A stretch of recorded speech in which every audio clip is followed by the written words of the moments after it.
you've got a new slate of bills that you're putting together. Walk us through some of these really big name projects. We are, and frankly, I am joining the effort. The speaker just said that we have voted on like 50 of President Trump's executive orders. So this is something that the Congress needs to do, because President Trump will not be president forever, and we don't know who's going to be the next president. So we need to codify into law his executive orders so that they are much harder to overturn, so that you can't overturn them with a stroke of a pen. So I've got 4 that I have introduced. One is basically school discipline. One is the safety of our biological weapon research. One is the Public Service Loan Forgiveness Program, and one is American history. So we've got a good slate of bills that I'm looking forward to advocating for on the floor of the House. When it comes to the restoring truth in American history, I think that's very interesting, because that lines up with what President Trump signed yesterday as an executive order regarding artificial intelligence, and saying, Congressman, that he doesn't want any AI use in the government where the AI is teaching a non-factual or counterfactual approach to U.S. history instruction. And with this, as your bill says, with a focus on foundational principles, civic virtue, and the unifying aspects of the American experience. Congressman, why is this so important that we codify this into law?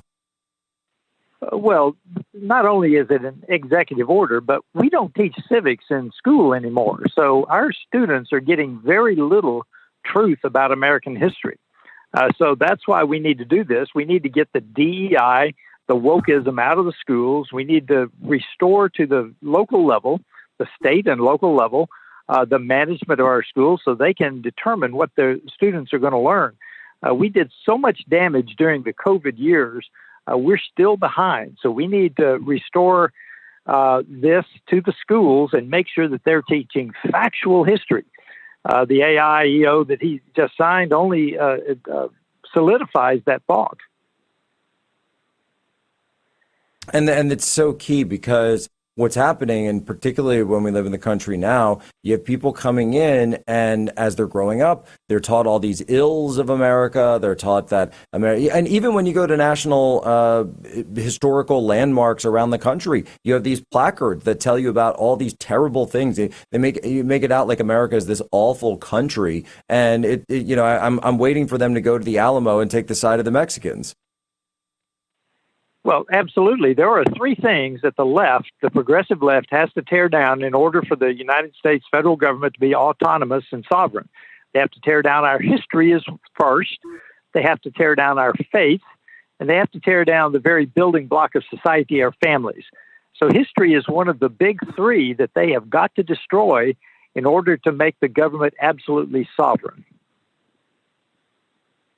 This is so key, because what you're talking about, to make the government sovereign, it only works if you have a population that has already removed God from the sovereign core of their identity. And this is exactly what we saw with the you could call them the cultural revolutionaries in the 1960s. What was the very first thing they targeted? It was God in the public square. Yeah, there's a great movement, has been for 30, 40 years, to take God out of the public square, that you're free to worship inside the walls of your church or your synagogue. Just don't bring it into the public square. Look, that is wrong. That is a misreading of the separation of church and state. Government stays out of your matters of conscience. Government stays out of your expression of your faith, your religious beliefs.